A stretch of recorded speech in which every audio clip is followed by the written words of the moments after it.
Coucou mes petits chéris, donc on se retrouve aujourd'hui pour la petite vidéo de la question. Donc on va tirer une nouvelle question. De quoi as-tu peur? Parfois on a peur sans même s'en apercevoir, mais ça nous bloque dans certains domaines. Alors sans même s'en apercevoir, quand je dis ça, c'est que c'est une peur profonde. On peut avoir peur de l'engagement, que ce soit en sentimental ou même dans le travail, ou on peut avoir peur de la transformation. On peut avoir des peurs qui sont bien cachées, bien ancrées, qui sont dues souvent à des blessures. Donc on va voir ce que nous dit cette carte. C'est la 22.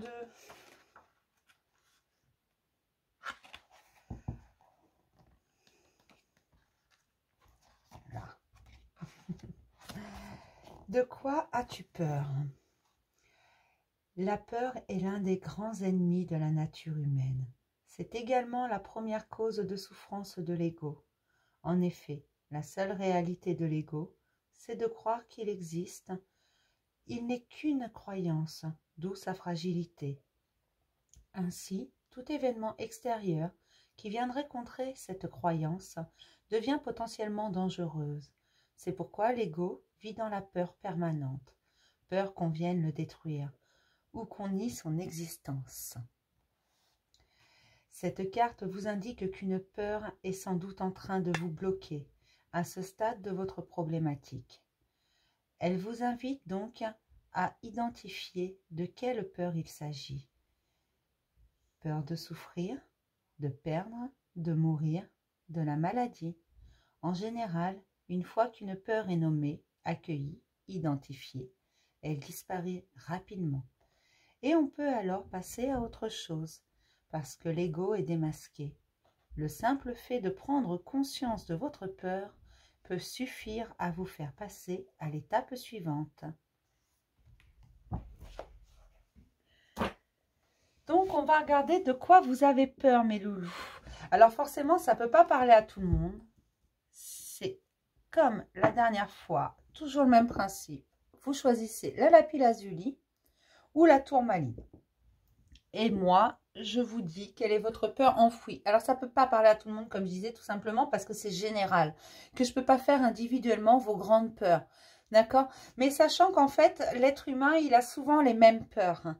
C'est souvent dû à des blessures et il n'y en a pas 500 qui peuvent nous bloquer toute notre vie. D'accord? Les peurs, les grosses peurs, c'est à peu près, elles ont à peu près tout un point commun. Pour tous les humains. Donc, il y en a très très peu. D'accord?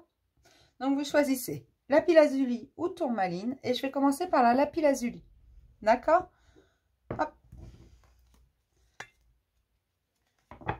Donc, si vous avez besoin d'un peu de temps pour choisir, vous ne choisissez pas, ne faites pas de choix. Peut-être que les deux vous parleront, mais surtout, ne prenez que ceux qui vous parlent. D'accord? On est toujours sur le même principe, mes chéris. Prends toujours ce qui te fait vibrer.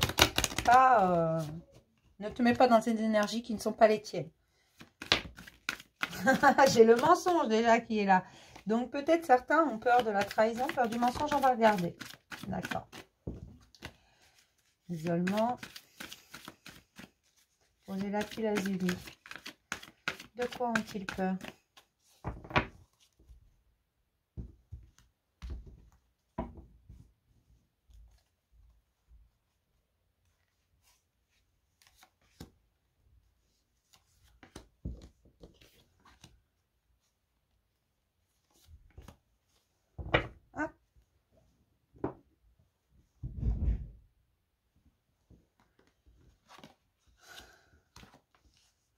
D'accord.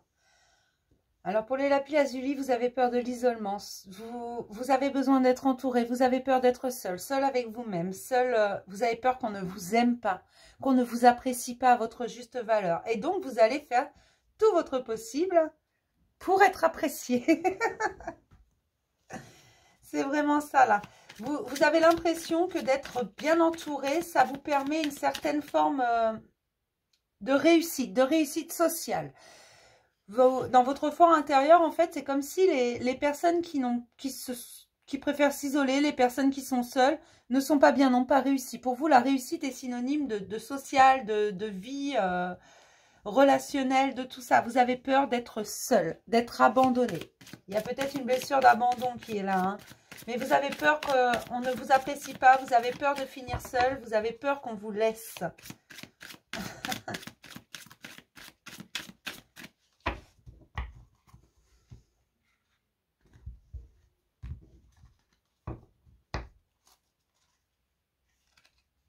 Alors, on va regarder. Mais elle est bien là, votre peur enfouie. Vous avez peur d'être seul.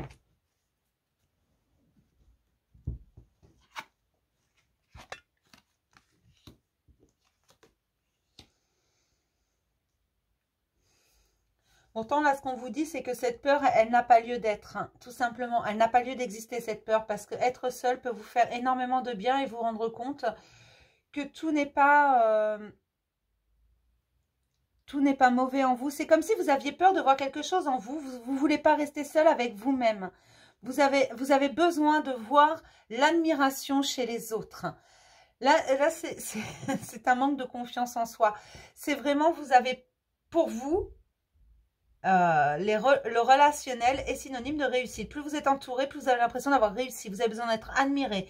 Vous avez besoin de tout ça pour vous sentir stable. Or, ce n'est pas une stabilité sincère. Ce n'est pas une stabilité, j'allais dire une stabilité stable. C'est pas quelque chose qui est sur des fondations très solides. Parce que du jour au lendemain, ça peut s'écrouler. C'est pour ça que vous êtes toujours sur le qui-vive et vous êtes toujours, du coup, vous vous mettez même parfois dans le sacrifice pour être sûr de ne pas être seul. Donc, c'est un peu dommage pour vous parce qu'au bout du compte, on vous dit, mais non, c'est très bon également de pouvoir se ressourcer seul, d'être face à soi-même. Ça permet d'évoluer, ça permet une certaine élévation aussi parfois d'être seul. Et ta réussite ne dépend pas du regard des autres, ne dépend pas du nombre de personnes qui t'entourent. Non. Et être seul te ferait le plus grand bien. Il y a des choses à lâcher. Il y a des actions, des choses que vous faites que vous ne devriez pas faire. Et vous le savez au fond de vous qu'il y a quelque chose qui ne va pas dans votre stabilité sociale. Il y a quelque chose qui ne vous plaît pas parce que même si il y a des gens que vous appréciez moyennement, vous allez rester avec eux pour ne pas être seul. Et c'est là où ça bloque. Donc, n'ayez pas peur d'être seul. Votre peur la plus profonde, c'est d'être seul. N'ayez pas peur de ça. Peut-être que vous allez mieux comprendre le fait de ce mal-être quand vous êtes seul, quand vous... le fait d'avoir toujours besoin de quelqu'un auprès de vous, d'avoir besoin d'appeler quelqu'un ou de ne pas supporter qu'on ne vous réponde pas ou quoi que ce soit. Peut-être que vous allez mieux comprendre ça aujourd'hui parce que vous allez savoir qu'au bout du compte, c'est le fait d'être seul qui vous fait peur, d'être abandonné. Voilà, ça relève plus d'une blessure de l'abandon et il faut travailler là-dessus. Si vous faites un travail personnel, un travail sur vous, n'hésitez pas à travailler là-dessus parce que ce n'est pas la réussite d'être entouré de milliers de personnes. Il vaut mieux privilégier la qualité à la quantité. Si j'arrive à me faire comprendre, si vous voulez. C'est ça, il faut vraiment privilégier les gens avec qui vous vous sentez bien, avec qui c'est fluide, plutôt que de dire, bah non, mais j'ai toujours besoin de quelqu'un. Mais parfois, il vaut mieux être seul que mal accompagné. D'accord? Et n'ayez pas peur d'être seul. Ce n'est pas un drame. Vous n'allez pas vous faire du mal tout seul. Hein. Ça va pas vous rendre malade d'être un peu seul. Même si pour vous c'est compliqué, vous avez besoin parfois de vous isoler. Et c'est valable pour tout le monde ça. Ne pas être entouré sans cesse, c'est là-dessus qu'il faut travailler, d'avoir toujours besoin de quelqu'un à côté de soi ou quelqu'un qui réponde ou voilà, toujours être entouré, ce n'est pas sain non plus. Ça veut dire que vous ne prenez jamais le temps de vous ressourcer vous-même avec vous-même. D'accord ? Donc voilà, pour les lapis-lazuli, votre plus grande peur, en fait, c'est d'être seul, c'est d'être abandonné, qu'on ne vous regarde plus. Pour vous, ce sera un échec total. Parce que pour vous, la réussite est synonyme d'être entouré, d'être accompagné, d'être admiré. Je vais passer aux tourmalines. Alors, de quoi ils ont peur, mes petites tourmalines?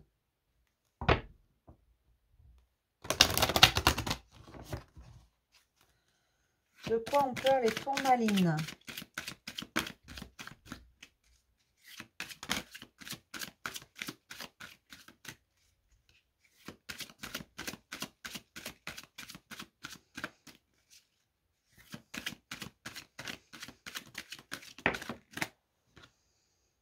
Ah, j'ai la parole qui a sauté, hein.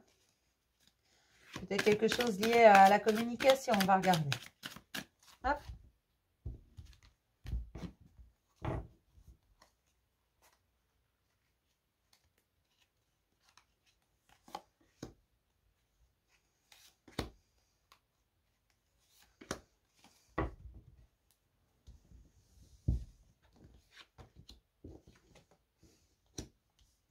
Et tourmaline, vous avez peur de parler. Vous avez peur de vous exprimer. Vous avez peur qu'on se moque de vous. Donc vous, à l'inverse des lapis lazuli, vous êtes toujours seul. Mais en fait, parce que vous avez, c'est ancré en vous. Vous avez l'impression que dès la mesure que vous allez ouvrir la bouche, c'est pour dire un truc stupide. Non. Alors je vous rassure tout de suite, non. Et du coup, vous avez peur. C'est comme si la parole était devenue dangereuse. Il y a probablement des personnes qui ont vécu une sorte de traumatisme. Peut-être des personnes de qui on s'est moqué. Des personnes qui ont un complexe d'infériorité par rapport peut-être à leur vocabulaire, à leur façon de s'exprimer, à leur façon de faire et de dire les choses. Parce que là, il y a un problème avec, c'est bloqué. Et donc, du coup, ça vous isole parce que vous ne parlez pas. Si vous êtes muet sans cesse, ça vous isole et ça vous isole tout le temps. Tout le temps. Et d'ailleurs, vous préférez même vous-même vous isoler plutôt que d'avoir à parler en public parce que vous avez peur qu'on vous montre du doigt, qu'on se moque de vous, qu'on vous accuse de tout et n'importe quoi. C'est une peur insensée, ça. J'ai des grands timides, là. Des grands timides. Des gens qui n'osent pas, des gens effacés, des gens qui ne s'affirment pas. Il faut arrêter ça, hein. Venez me voir en consultation, vous allez voir. Venez me voir en coaching. Après ça, vous allez voir, vous allez parler à tout le monde. Non, je comprends parfaitement ça. J'ai été dans cette situation également pendant très longtemps. Ce mutisme, c'est presque un mutisme sélectif si vous voulez, parce que dès la mesure que vous êtes en public, que vous n'êtes pas en confiance avec des gens vraiment de confiance, vous êtes muet. Il n'y a plus rien. Alors, on va regarder. Mais il ne faut pas rester comme ça, hein. Il faut parler, il faut vous affirmer, sinon vous allez vous faire marcher sur les pieds, mes petits chéris. Hein. Là, vous avez peur de la parole, là. Donc, vous préférez être seul plutôt que le fait... Vous êtes persuadé qu'on va se moquer de vous. Donc, plutôt qu'on se moque de vous, vous préférez être tout seul. Pourquoi pas, vous me direz. Hein.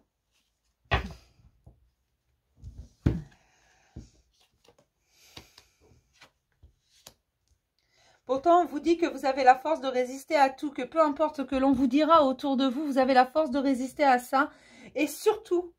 Vous avez cette passion en vous qu'il va falloir réveiller, qu'il va falloir aller chercher au fond de vous, parce qu'elle est là, cette passion, elle est dévorante. Et vous le sentez parfois, vous avez envie, limite, c'est ce qu'on me montre en fait, c'est des gens qui sont en groupe, qui disent rien. Et quand ils rentrent chez eux, dès qu'ils ont fermé la porte, qu'ils sont tout seuls, ils balancent tout ce qu'ils auraient voulu balancer. Voilà, et puis j'aurais dû dire ça, et puis j'aurais pu dire ça, et puis j'aurais pu faire comme ça. Non, ben c'était avant qu'il fallait le faire. C'était avant.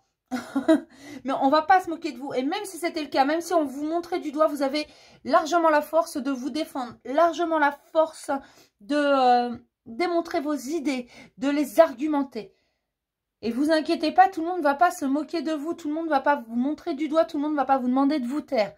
Non, ça c'était peut-être valable peut-être quand vous étiez enfant, peut-être quand vous étiez même jeune adulte, peut-être que vous avez toujours été comme ça et qu'aujourd'hui vous savez plus comment faire pour prendre la parole, pour pouvoir vous extérioriser, mais on vous dit, mais il y a une telle passion dévorante en toi, il y a tant d'amour, il faut que tu le partages, il faut que tu partages tes idées, il faut que...